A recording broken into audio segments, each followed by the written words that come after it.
Kembali lagi bersama saya Nur Fadilah. Di sini saya akan menyampaikan pembelajaran yang telah disampaikan sebelumnya oleh ibu dosen kami, yaitu Ibu Hayatul Mursidah, yang mana beliau telah membahas sebelumnya mengenai kesantunan berbahasa dan keterampilan berbahasa. Oleh sebab itu, dalam video kali ini saya akan membahas kedua tema itu. Nah, video ini saya buat untuk memenuhi tugas final test pada mata kuliah Bahasa Indonesia.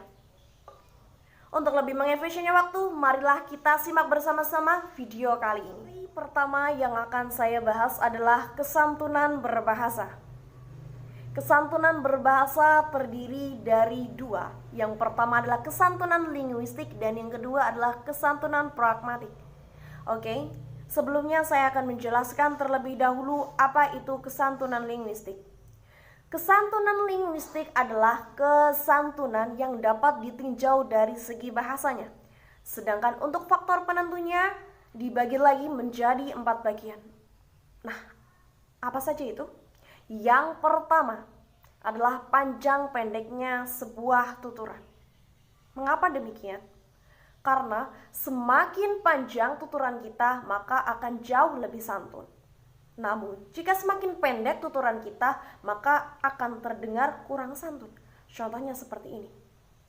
Minta buah itu. Nah, terkesan seperti apa gitu, ya kan? Nah, kurang santun bahasanya. Jadi, jika saya menggunakan bahasa yang lebih panjang seperti ini.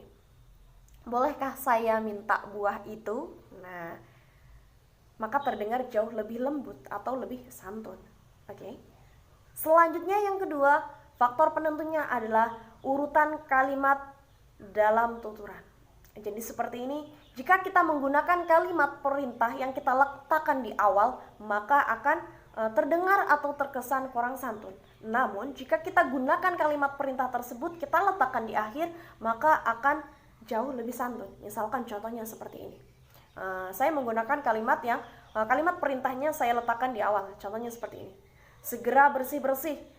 Karena pada hari ini Bapak Camat akan datang. Nah, seperti itu.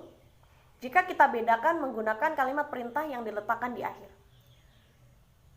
Pada hari ini Bapak Camat akan datang, maka segeralah bersih-bersih.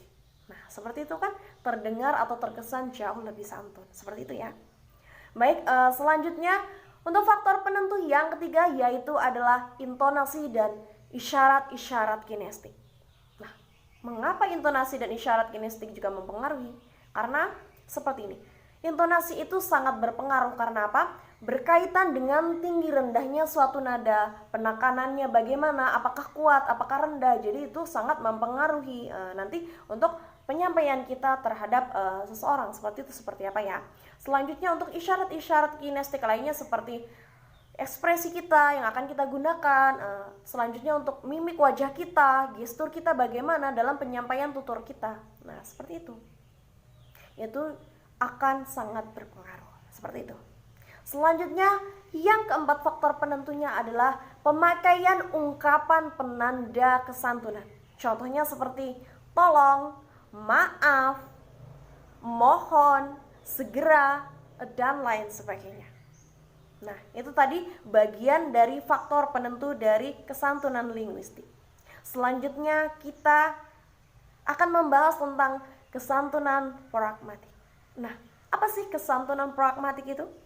Kesantunan pragmatik adalah kesantunan yang dapat ditinjau atau dilihat dari segi nilai makna yang terkandung di dalam sebuah tuturan. Nah, seperti itu. Hal yang menarik yang dapat kita lihat dari kesantunan pragmatik ini adalah kesantunan pragmatik ini biasanya terdapat atau kita jumpai melalui kalimat deskriptif atau kalimat pernyataan. Nah, bisa juga kita lihat dalam kalimat interrogatif ataupun pertanyaan. Nah, seperti itu. Mengapa demikian? Karena sebenarnya di dalam kalimat pernyataan atau pertanyaan tersebut sebenarnya mengandung kalimat perintah, namun dikemas secantik mungkin agar terdengar jauh lebih santun. Seperti itu ya. Hal menarik yang terdapat pada kesantunan pragmatik. Nah, sebagai contoh di sini saya akan menggunakan kalimat pernyataan yang mana di dalamnya terdapat kalimat perintah ya. Di sini saya sebagai seorang guru, contohnya ya.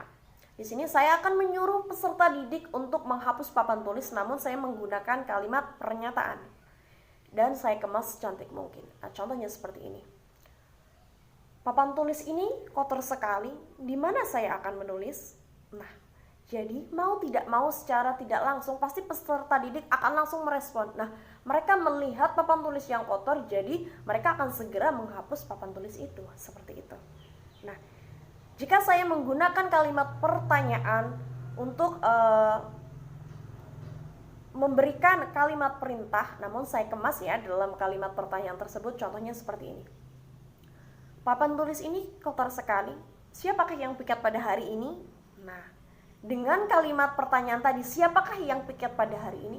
Otomatis peserta didik yang merasa piket pada hari ini pasti akan langsung menghapus papan tulisnya. Seperti itu ya. Nah, jadi itulah hal menarik yang terdapat pada kalimat pragmatik atau kesantunan pragmatik seperti itu. Nah, di sini dalam kesantunan pragmatik itu terdapat beberapa maksim-maksimnya. Yang pertama ada maksim kerendahan hati. Jadi semakin rendah hati kita, maka akan jauh lebih santun. Selanjutnya ada maksim pujian. Jadi semakin sering kita memuji orang lain dan tidak memuji diri kita sendiri, maka akan jauh lebih santun. Dan masih banyak lagi maksim-maksim lainnya seperti maksim kedermawanan, maksim simpati, maksim kearifan, maksim kesepakatan, dan lain sebagainya. Materi yang kedua adalah keterampilan berbahasa. Seperti yang kita ketahui, bahasa adalah alat komunikasi yang biasa kita gunakan untuk menyampaikan informasi, ide, gagasan, dan lain sebagainya. Nah, biasanya media dalam bahasa yang sering kita gunakan yaitu menggunakan media lisan dan tertulis. Sehingga di sini bahasa memiliki peran sentral untuk terciptanya masyarakat yang santun dan beradab. Nah, jadi bisa dikatakan jika seseorang santun atau tidaknya itu tergantung dari bahasanya, karena bisa dinilai dari cara penyampaiannya, tinggi rendahnya nada orang tersebut dalam menyampaikan dan makna apa yang disampaikan oleh orang yang menyampaikan bahasa tadi seperti itu. Nah, sebelumnya maka kita juga harus mengetahui keterampilan apa saja yang memang terkandung di dalam bahasa. Jadi keterampilan berbahasa yang perlu kita ketahui yaitu ada 4. Yang pertama, keterampilan menyimak. Yang kedua, keterampilan berbicara. Yang ketiga, keterampilan menulis. Dan yang terakhir adalah keterampilan membaca. Baik, saya akan mengulas satu persatu keterampilan. Yang pertama, keterampilan menyimak. Nah, keterampilan menyimak ini adalah keterampilan yang paling dasar yang biasa digunakan ya. Nah, jadi seperti ini. Mendengar dan menyimak itu berbeda. Karena apa? Karena mendengar itu belum tentu menyimak, namun menyimak itu sudah pasti mendengar. Karena perbedaannya seperti ini. Mendengar itu kan berarti hanya semata-mata mendengar tanpa memahami maksud dari apa yang dia dengar. Namun jika menyimak, berarti dia mendengarkan apa yang perlu untuk dia dengarkan. Selanjutnya dia memahami maksud dari apa yang dia dengarkan, seperti itu. Selanjutnya yang kedua adalah keterampilan berbicara. Mengenai keterampilan berbicara, sebenarnya secara umum setiap orang tentunya pasti bisa berbicara, bukan? Namun dalam keterampilan berbicara setiap orang tidak semuanya memiliki keterampilan dalam berbicara. Jadi biasanya berbicara ini digunakan untuk menyampaikan ide atau menyampaikan pesan, menyampaikan isi hati dan lain sebagainya, seperti itu. Selanjutnya keterampilan yang ketiga adalah keterampilan menulis. Nah, dalam keterampilan menulis ini banyak sekali tujuan yang ingin dituangkan dalam keterampilan menulis. Misalkan kita ingin mengekspresikan diri kita ingin membuat karya ilmiah, kita ingin menyampaikan informasi terhadap orang lain dan lain sebagainya, itu tentunya menggunakan keterampilan menulis. Seperti itu ya. Selanjutnya yang terakhir adalah keterampilan membaca. Nah, seperti ini.